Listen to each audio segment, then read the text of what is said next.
거룩한 주일에 우리가 함께 모여 예배할 수 있는 은혜와 축복을 허락하심을 감사합니다. 하나님, 이 예배를 하나님이 기뻐 받으시고 우리에게 오늘도 하나님이 예정하신 은혜를 허락하여 주옵소서.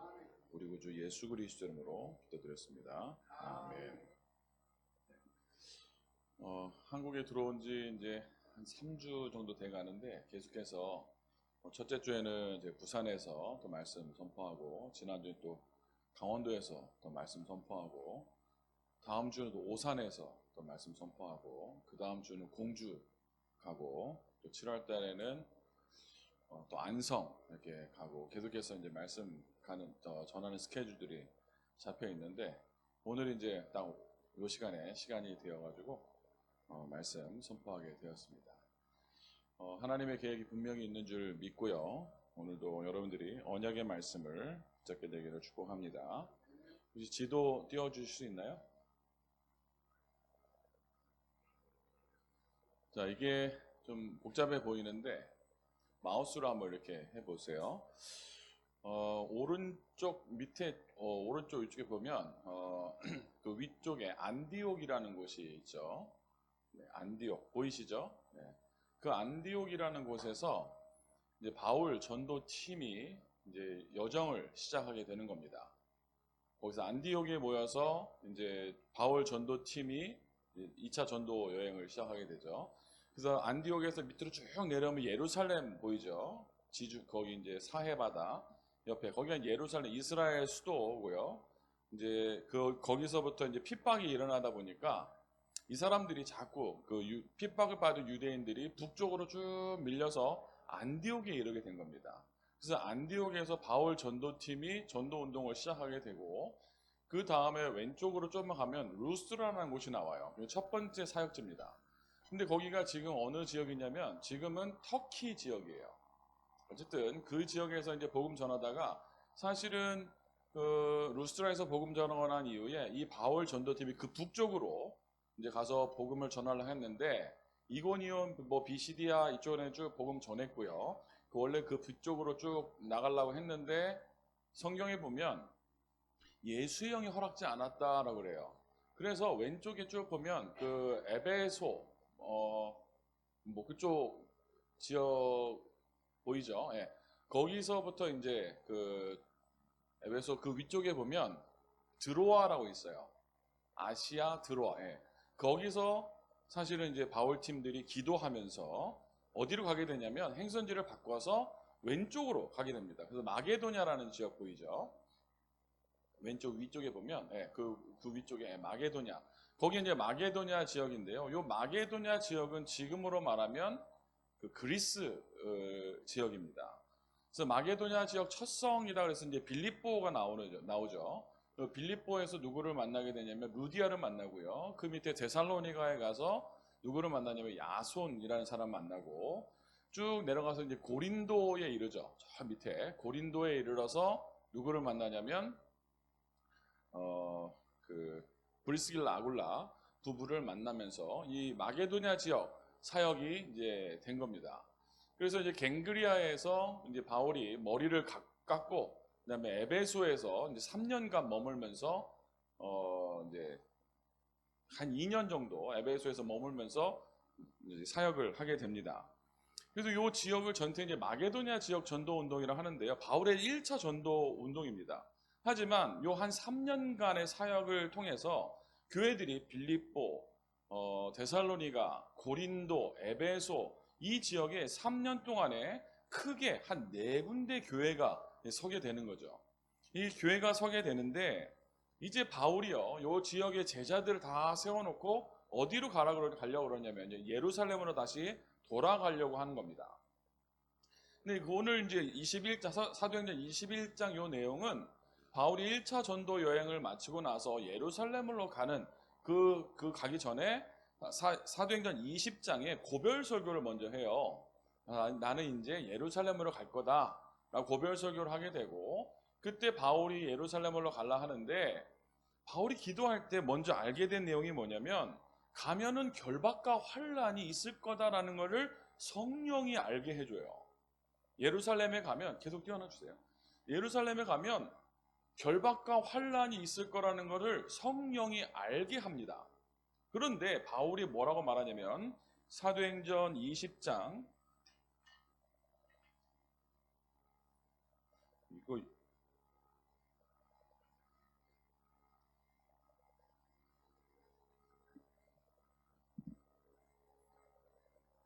사도행전 20장 24절에 보면 뭐라고 고백합니까? 바울이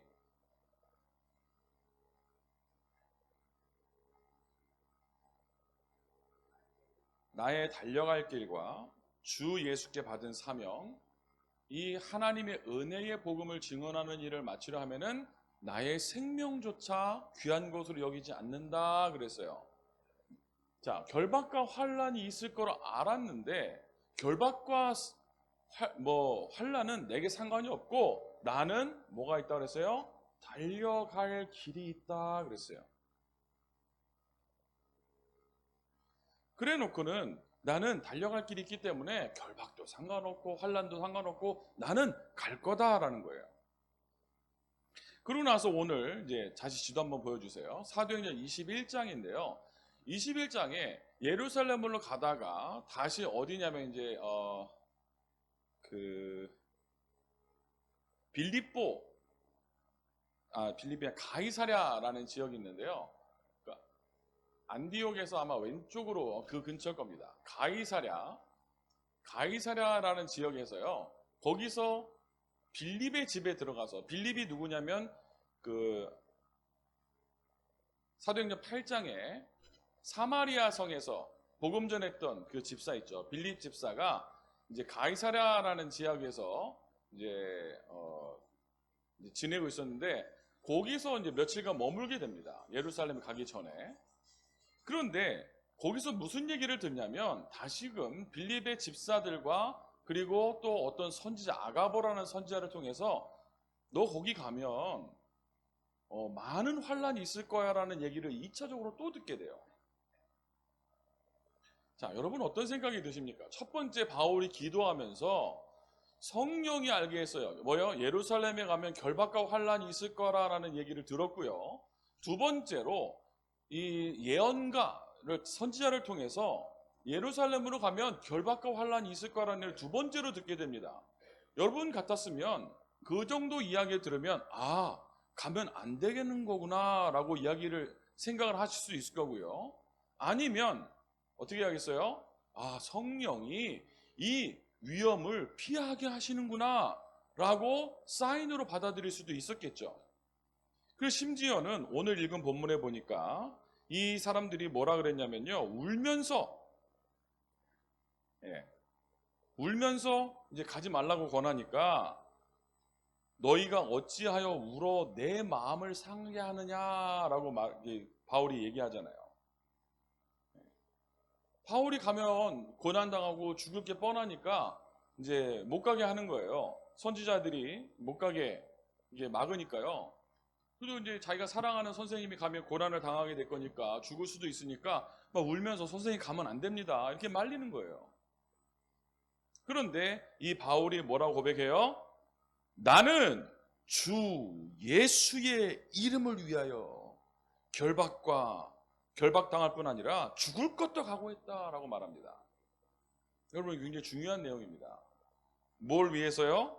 주 예수의 이름을 위하여. 아멘입니까?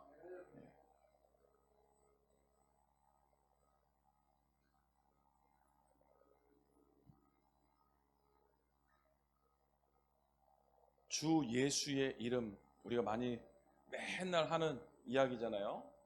마태복음 1장 21절 뭐예요? 아들을 낳으리니 이름을 예수라 하라. 이를 번역한 즉 뭐예요? 예수라 하라. 이는 그가 자기 백성을 그들의 죄에서 구원할 자다. 왜 예수 이름을 우리에게 주셨냐라는 겁니다. 빌립보서 2장 9절에 보니까요. 이 예수 이름은 지극히 뛰어난 모든 이름 위에 뛰어난 이름입니다. 이러므로 하나님이 그를 지극히 높여 모든 이름 위에 뛰어난 이름을 주셨다 그랬어요. 예수 이름을 왜 불러야 되냐? 모든 이름 위에 뛰어난 이름. 그뿐만 아니라 누가복음 10장 17절에 뭐라고 그랬습니까? 70인이 기뻐 돌아와 이르되 주여 주의 이름이면 귀신들도 우리에게 항복하더이다.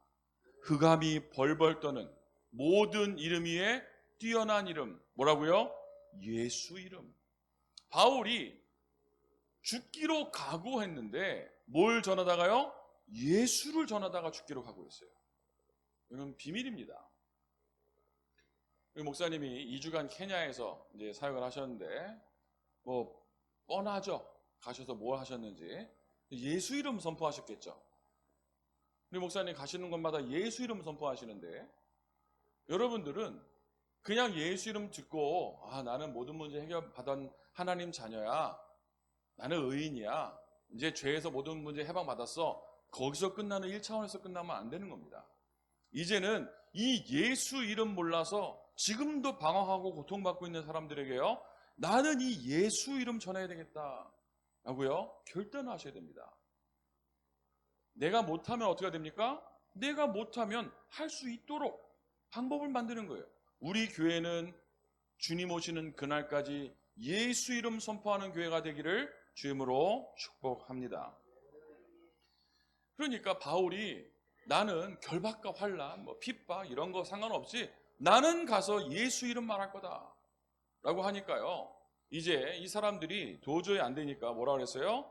그러면 주의 뜻대로 이루어지이다 그랬습니다. 하나님의 뜻대로 이루어진다 그랬는데 다른 말로요. 하나님의 주권을 말한 겁니다. 하나님 살아계십니다. 그런데 사람들이 실제로 안 믿어요. 힘든 일이 많이 오죠. 여러분들 살다 보면 힘든 일, 어려운 일 많이 겪습니다. 골치 아픈 일 많이 겪습니다. 미국에 이렇게 있다 보니까요. 한국에 들어와서 여러 가지 일들을 이렇게 좀 처리하고 오랜만에 이렇게 오니까 아이들 데리고 동사무소도 가고 병원도 가고 하니까 재밌었던 에피소드가 있는데 병원 가니까 애들 학교 빠지고 왔다고 결석계 써주겠다는 거예요. 그래서 필요 없다고 했더니 왜 필요 없냐요? 학교 안 다니는 줄 알고. 그래서 그게 아니고 미국에 살다 왔고 이미 학교 방학해서 여기서 학교 안 다녀서 결석계 필요 없다 그랬더니 의사가요 굉장히 부러워하는 눈치예요. 그리고 이제 사진을 한번 찍으러 갔어요. 사진을 이제 문혁이가 벌써 주민등록증 만들어야 되는 나이가 돼버렸어요. 그래서 이제 사진 찍으러 갔는데 사진 기사가 사진 포토그래퍼가요 계속 얘기하는 게 뭐냐면 이제 어떻게 이렇게 문혁이가 얘기했어요. 학교 빠지고 사진 찍으러 왔냐 그러니까 그게 아니라 미국에 살다 왔어요. 이렇게 얘기하니까 이 사진사가 얼마나 관심이 많은지 미국은 어쩌고 빨리 가야 되는데 계속 말을 거는 거예요. 이게 쉬운 말로 뭐냐면 미국이 좋지요? 라는 질문이에요. 그 답을 얻기 위함인 거예요. 이분 말은 미국이 살기 좋지 않냐 한국보다. 어떤 것 같습니까? 여러분 미국에서 한 달만 살아보실랍니까? 우리 목사님 사모님이 안식년차 미국에 한 2달 정도 이렇게 오가셨잖아요. 그 다음부터 안 오시더라고요. 한국 사람은 한국이 좋아요. 저는 미국 살래 한국 살래 그러면 하나님이 보내신 대로 갑니다. 한국에 나와 있으니까요. 일단 근심거리가 많이 없어요. 왜 그러냐면 미국에서는 제가 신경 쓸 게 굉장히 많습니다. 근데 한국에 나와 있으니까 저는 휴가 온 것 같아요. 저는 거기 제 현장이잖아요. 어디 간들 어려움이 없겠습니까? 어딘들 편한 현장이 어디 있겠습니까? 그러니까 그 많은 어려움들 속에서 나도 모르게 많은 스트레스를 받고 있는 거예요. 여러 어려움들이 있을 거 아닙니까? 그 어려움 속에서 저도 모르게 많은 스트레스를 받고 막 힘듦이 있었더라고요. 고민되고 염려되고 이런 것들이 성경에 염려하지 말라 그랬는데 어떻게 염려 안 하고 어떻게 삽니까? 염려 안 하는 날은 우리가 천국에 간 날, 그날 염려 끝납니다. 염려가요, 없을 수가 없어요. 그래서 사실은 하나님이 성경에 염려하지 말라라고 했는데요. 아마 지구상에 김한기 목사님 빼고 염려 조금씩 다 하실 거예요.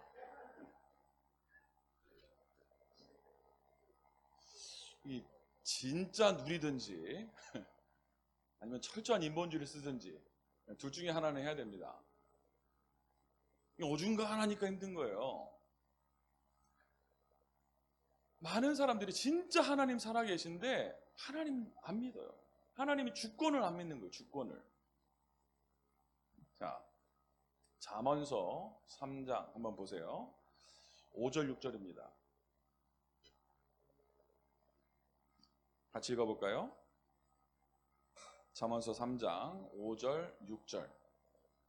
너는 마음을 다하여 여호와를 신뢰하고 내 명철을 의지하지 말라. 너는 범사의 그를 인정하라. 그리하면 내 길을 지도하시리라. 하나님 믿으십니까? 너는 마음을 다하여 여호와를 신뢰하고. 오늘 아침에 제가 찬송을 했는데요. 제일 힘든 것 같아요. 찬송이. 왜 그러냐면 공연이 아니잖아요. 콘서트가 아니잖아요. 김호중 콘서트 같은 거 하면 가서 뭐 내 자랑하고 열심히 콘서트 하고 뭐 제 공연 같으면 막 화려하게 하고 하겠는데 이건 공연이 아니라 하나님께 드리는 찬송이잖아요. 그러니까 예배에 맞는 찬송을 어떤 곡을 하면 좋을까? 이게 성경마다 다 다르겠는데 뭐 그냥 나와서 찬송 한 곡 하면 되지라고 생각하시는 분들도 있는 반면 저의 성격은 이 예배를 하나님께 어떻게 하면 영광을 더 돌릴까? 어떤 찬송을 불러서 하나님을 더 기쁘시게 할까라는 고민을 하는 성격인 거예요. 어젯밤부터 고민하고 묵상하고 기도했어요. 어떤 찬송을 부르면 좋을까? 그러면서 한 게 뭐냐면 주님은 나의 산성, 주님은 나의 요새, 주님은 나의 소망. 그 찬송을 저는 선택한 겁니다. 나의 힘이 되신 여호와, 나의 힘이 되신 여호와. 진짜로 우리가 하나님을 사랑하고 하나님을 신뢰하고 우리의 명철을 의지하지 않고 범사의 그 길을 인정하면, 그를 인정하면 어떻게 해요? 우리 길을 지도하신대요. 범사라는 건요 뭐죠? 모든 일에 누구를 의지하라고, 누구를 인정하라고요? 여호와를 인정해라. 하나님을 인정해라. 하나님의 보이지 않는 손이 있어요. 아멘입니까? 잠언서 16장 9절입니다. 같이 읽어봅시다. 사람이 마음으로 자기의 길을 계획할지라도 그의 걸음을 인도하시는 이는 여호와시니라. 여러분, 계획을 아무리 세워본들 우리의 걸음을 인도하시는 분은 누구라고요? 여호와시라고요. 사무엘상 2장 6절 7절입니다. 뭐라 기록되어 있습니까? 여호와는 죽이기도 하시고 살리기도 하시고 스올에 내리기도 하시고 거기서 올리기도 하시는도다. 여호와는 가난하게도 하시고 부하게도 하시며 낮추기도 하시고 높이기도 하시는도다. 우리 주원교회가 70만 평 부지를 놓고 기도하고 100만 목회자를 위해서 기도하고 헌금할 때마다 기도하지 않습니까? 자가용 비행기, 선박, 열차 놓고 기도하지 않습니까?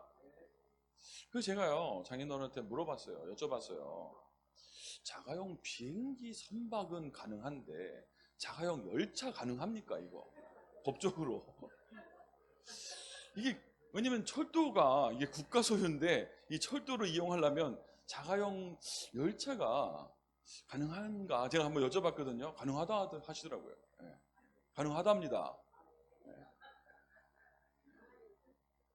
네. 그 선로를 이용하겠지만 자가용 기차를 소유하는 건 가능한 거예요. 뭐 제가 안 알아봤습니다. 어쨌든 자가용 비행기는, 그래서 제가 지금 미국에서 응답 받으려고 기도하고 있는데 영 응답이 늦어요. 근데 있어도 되고 없어도 돼요. 그거 있으면 쓰면 되고 없으면 안 쓰면 됩니다. 하나님이 필요하면 주실 거고 필요 없으면 안 주시겠죠. 요는 뭐냐? 하나 여호와는 가난하게도 하시고 부하게도 하시고 낮추기도 하시고 높이기도 하시는 분이에요. 저는 그 하나님을 믿습니다. 부자면 좋겠어요. 저도. 돈이 좀 많아서 이 한국 올 때, 어렸을 때, 아기 때 우리 애들이 좀 미안한 게 뭐냐, 비행기 타면요, 이제 한국 한 번씩 오잖아요. 그러면 꼭 이놈들은 아니고 이분들이 비행기 탈 때 비즈니스석 한 번씩 보여줘요. 안 보여주면 좋겠는데 그런 자리가 있는 줄 모르고 타면 다 똑같은 자리인 줄 알겠는데 꼭 한 번씩 보여주는 거예요. 애들이 뭘 모르잖아요. 여기 앉자는 거예요.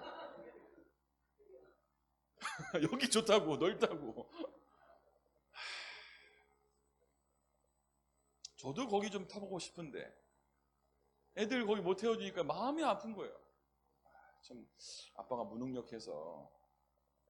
그래서 제가 돈으로는 안 되고 마일리지를 막 열심히 한 10년 모아서 한번 타봤습니다. 한 10년 모아가지고 한번 타봤는데요. 미국이 가깝더라고요. 그거 타니까 금방 도착해요. 내리기가 싫던데요. 요즘에는 미국에서 한국 올 때요, 시간이 1시간 반 더 걸립니다. 왜 걸리냐면 러시아가 지금 우크라이나 전쟁 중이잖아요. 미국하고 상황이 안 좋아요. 그래서 러시아 상공을 사용할 수 없고요. 일본으로 우회해서 옵니다. 그래서 15시간 반 타고 왔어요. 중간에 내리고 싶더라고요. 너무 힘들다. 근데요, 그 앞쪽에 타면 안 힘들어요. 15시간 반이 됐든 20시간 됐든 안 힘들어요. 돈이 좀 많으면 좋겠는데 저도 비즈니스도 타고 퍼스트도 타고, 비즈니스 퍼스트가 문제입니까? 자가용 비행기 있으면 끝나는 거잖아요. 타면 좋겠는데 하나님이 내 그릇에 맞게, 우리의 상황에 맞게 때가 되면, 필요하면 주시겠죠. 우리가 정말 그게 필요한 만큼 응답을 받으면 되겠죠. 아멘입니까? 지금 주원교회 자가용 비행기 있으면 관리도 어려워요. 이거 어디서 세워놓으실 거예요? 주차장도 없는데.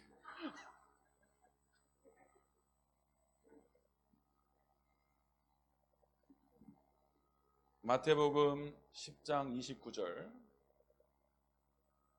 참새 2마리가 한 아사리온에 팔리지 않느냐? 그러나 너희 아버지께서 허락하지 아니하시면 그 하나도 땅에 떨어지지 아니하리라. 모든 것은 하나님의 손에 있습니다. 아멘입니까? 그래서요, 창세기 45장 8절에 보면 요셉이 고백을 합니다. 그런즉 나를 이리로 보낸 이는 당신들이 아니요 하나님이십니다. 사실 요셉이 형들 만났을 때요, 오만 가지 생각이 안 들었겠어요? 인간적인 우리가 표현을 해본다면 요셉이 애굽에 비자를 가지고 관광하러 간 게 아니고요, 형들에 의해서 노예로 팔려간 거예요. 근데 노예로 팔려간 것이 사실은 그 형들은 요셉을 죽이려고 했습니다. 그래서 죽이려고 옷을 벗기고 막 때리고 우물에 빠뜨렸잖아요. 죽으라고. 그런데 그 우물에 물이 없어서 살았잖아요. 그러니까 이제 죽이려고 빠쳤는데 안 죽으니까 자기들끼리 상의해서 어떻게 할까 하다가 죽일 필요까지 있겠냐? 그래도 우리 형제인데. 그러면서요, 애굽 사람의 손에서, 애굽 사람이 마침 애굽 상인이 지나가니까 그 애굽 사람에게 팔은 거잖아요. 차라리 돈 받고 팔자. 피는 묻히지 말자 해가지고 팔았단 말이에요. 하루아침에 당시에 이 요셉이 야곱의 아들인데 야곱이 부족장이에요. 부족장이라는 말은 당시에 굉장히 힘이 있던 사람이고요. 그 중에 왕자예요, 왕자. 쉬운 말로. 그 왕자집, 부잣집 아들내미가 하루아침에 노예로 갔고요. 그것마저도 자기가 뭐 10분 이해하고 열심히 기도하면서 응답받아가지고 가정총무가 됐는데, 보디발의 집에 가정총무가 됐는데, 이제는요 누명을 쓰고, 보디발의 아내에게 누명을 쓰고 어디 가요? 감옥에 가게 되는 겁니다. 그냥 우리 표현으로 미치고 팔짝 뛰는 노릇인 거예요. 이게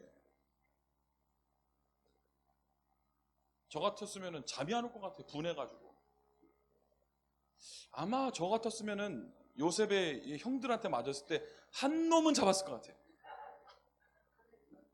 한 놈만 걸려라. 그동안에 나한테 제일 상태 안 좋았던, 내가 죽는 한에 너랑 같이 간다 하면서 했을 것 같아요. 재승질에. 근데요, 요셉이 뭐라 그랬어요? 나중에 형들을 만났는데, 형님들이 나를 이곳에 팔았으므로 근심하지 마셨어요. 한탄하지 마셨어요. 전 막 눈물 나더라고요. 어떻게 이게 용서가 될까? 이게 복음 아니면 용서되는 일이 아니잖아요. 하나님이 생명을 보존하시려고 형님들아서 나를 이곳에 보내셨나이다. 하나님의 주권을 믿는 사람은요, 원망하지 않습니다. 불평하지 않습니다. 염려하지 않습니다. 우리 하나님의 주권을 믿읍시다. 네. 자, 거기 보면 사도행전 21장 오늘 읽었는데요. 24절 보면요. 거기 뭐라고 나오냐면 바울이 머리를 깎은 장면이 나와요. 23절 24절인데요. 우리가 말하는 이대로 하라. 서원에서 네 사람이 우리에게 있으니 그들을 데리고 함께 결례를 행하고 그들을 위하여 비용을 내어 머리를 깎게 하라라고 이제 기록되어 있는데요. 보니까 바울이 자기가 머리를 깎은 내용이 안 나오고 바울 팀에게 머리를 깎게 하는 장면이 나와요. 돈을 내서 저들이 머리를 깎게 만들어라라고 말해요. 근데 그 영어 성경에 보시면 그냥 머리를 깎은 게 아니라 밀어버렸다고 나와요. 헤드 쉐이브드라고 나오거든요. 이 쉐이브는 그냥 그 컷한 게 아니라 그냥 밀어버린 걸 말하는 거예요. 삭발 말하는 삭발. 자기가 안 깎고 팀들을 삭발을 시켰지? 라고 생각했는데 성경에 정확하게 나와 있지는 않습니다만 이 바울이 함께 머리를 깎은 겁니다. 함께. 설마 팀만 깎게 했겠어요? 양심상. 뭘 말하는 거죠? 굳은 결의를 말하는 거예요. 복음을 위해서 삽시다.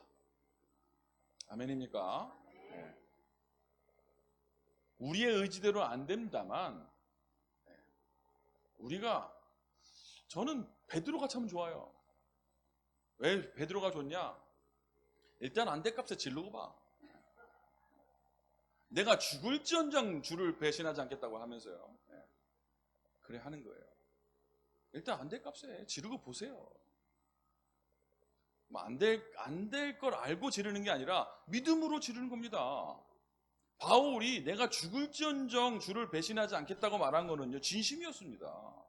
나중에 환경에 의해서 흔들린 거지 그 진심이었어요. 그러니까 나중에 예수님이 베드로 찾아가셨을 때 그 배신한 것에 대해서 뭐라 안 하셨어요.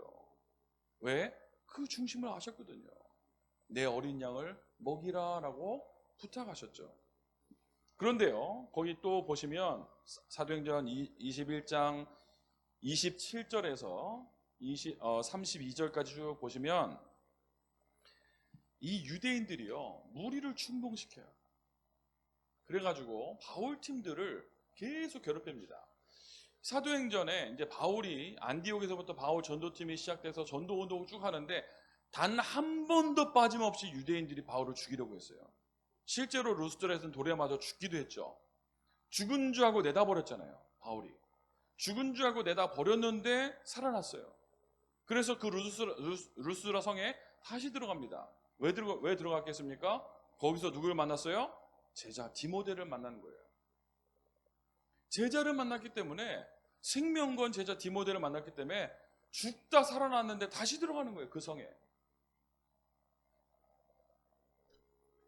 그래서 무리를 충동시켰다라고 나오고요. 그래가지고 어떻게 됐습니까? 온 성이 소동해서 이제 막 달려와서 바울을 잡아가지고 성전에 끌고 가고, 그 다음에 이제 막 때리기 시작하는 거예요. 그리고 실제로 이들이 바울에게 매를 들어요. 40의 감한매를 5번이나 맞았다고 그래요. 200대에 5대 빼니까 195대를 맞은 겁니다. 회초리 195대가 아니고요. 죽이려는 매예요. 왜 40에 하나 감한매입니까? 율법에 40대 이상 못 때리게 돼 있어요. 그러니까 유대인들이요, 그 율법 지킨다고 39대 때리는 거예요. 참 못됐죠. 그런 매를 맞으면서 이제 바울이 그 핍박 환난 속에서도 무엇을 위해서요? 예수 이름을 위해서.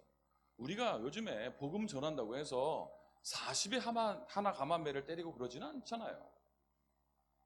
물론 비아냥거리기도 하고 그런 사람도 있습니다만, 뭐 어떻겠습니까? 복음 전해줬는데 안 받으면 그분은 참 불쌍하게도 무사히 지옥 가시는 것이고, 어쩔 수 없죠. 뭐 전해줬는데.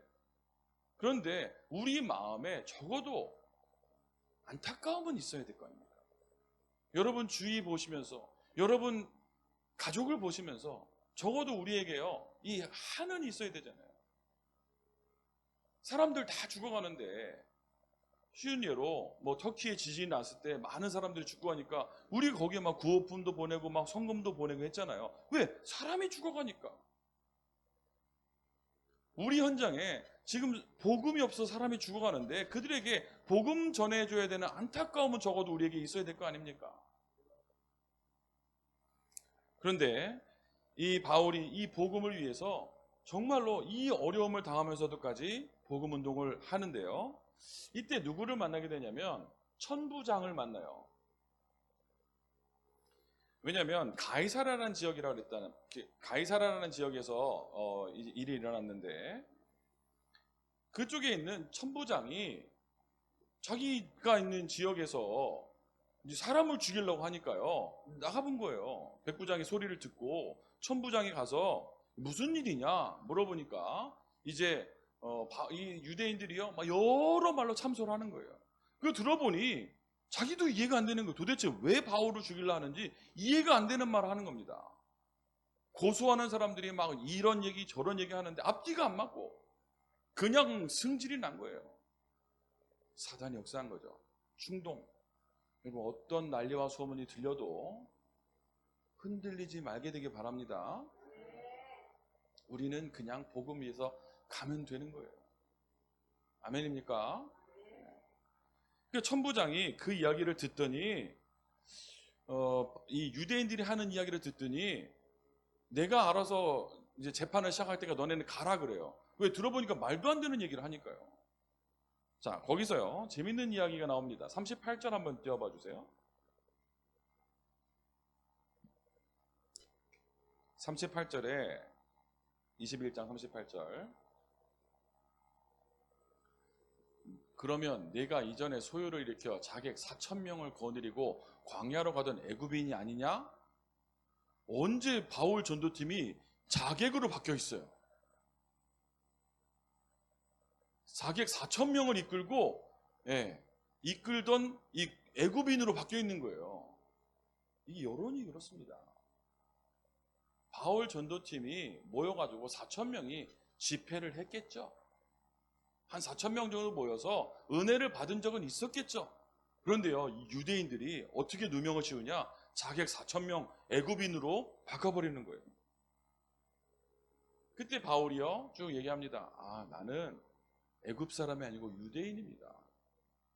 유대인이고 하나님을 믿는 사람입니다. 이렇게 쭉 설명을 합니다. 그러면서 뭐라 그러냐면 이 천부장한테 내가 유대인인데 이 유대인들한테 좀 말을 변론할 수 있도록 좀 기회를 달라라고 말을 하는데 37절에요. 이 천부장이 바울에게 물어봅니다. 네가 헬라 말을 아느냐라고 물어봐요. 그 말은 이 바울이 이 천부장에게요. 천부장은 그 당시에 이제 로마 사람이었겠죠. 로마 사람인데 로마는 그 당시에 이제 이 헬라어, 쉽게 말하면 그리스어를 썼습니다. 그리스어를 쓰니까 이 그리스어를 쓰는 이 천부장한테 바울이 그리스 말로 말을 하니까요. 천부장이 깜짝 놀란 거예요. 그래서 22장에 보면 나중에 물어봅니다.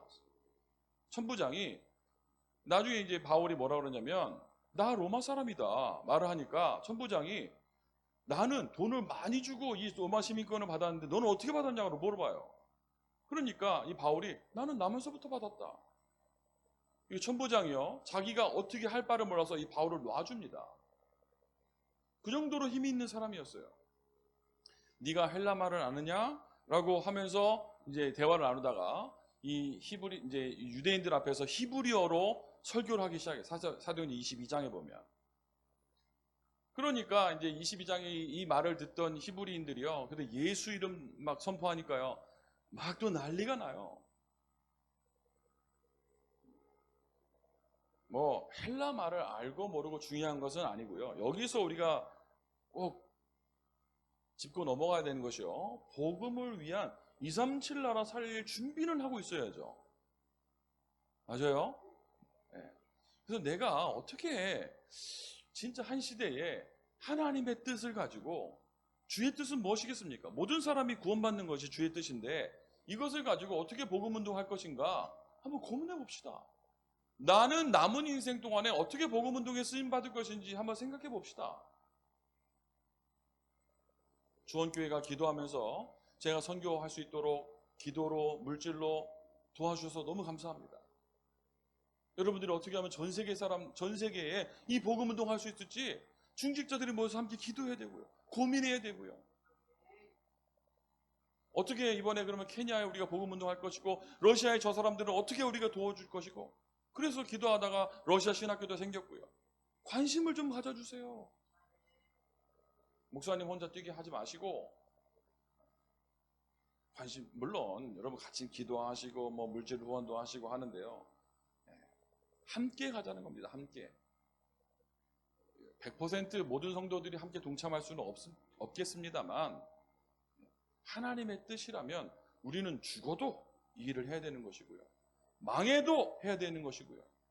결박과 환란이 있어도 가야 되는 것이고요. 바울이 예루살렘으로 간 이유가 있어요. 거기서 결박과 환란이 기다리는데요. 그래야 로마로 갈 수 있어요. 바울이 그것을 알고 있기 때문에 로마에 가기 위해서 결국 세계 복음을 하기 위해서 이 복음을 237 나라 5천 종족에게 전달하기 위해서는 나의 안위나 평안이나 그런 거에 내가 집중하지 않겠다라는 거죠. 결국은 한 번 살다 다 가겠죠. 예. 여러분들 언젠가 다 여러분 장례식을 맞이하게 됩니다.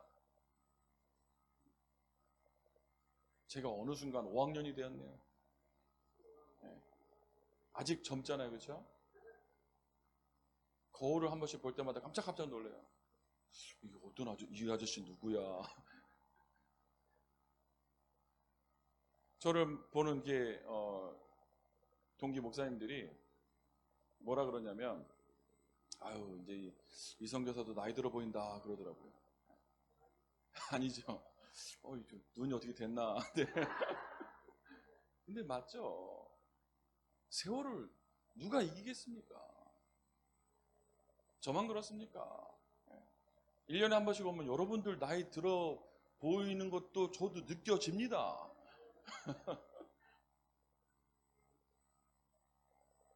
우리가 한 번 인생을 살다가 어느 순간 주님 앞에 서야 되잖아요.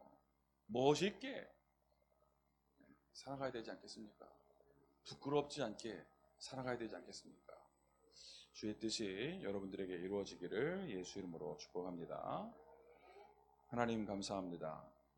하나님의 주권 속에서 항상 감사하며 참된 복음 운동에 쓰임받는 우리 인생이 되게 하옵소서.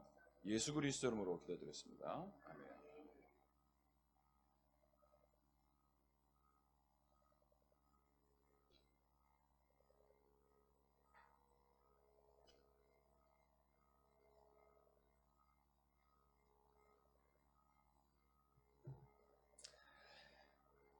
네, 헌금 찬송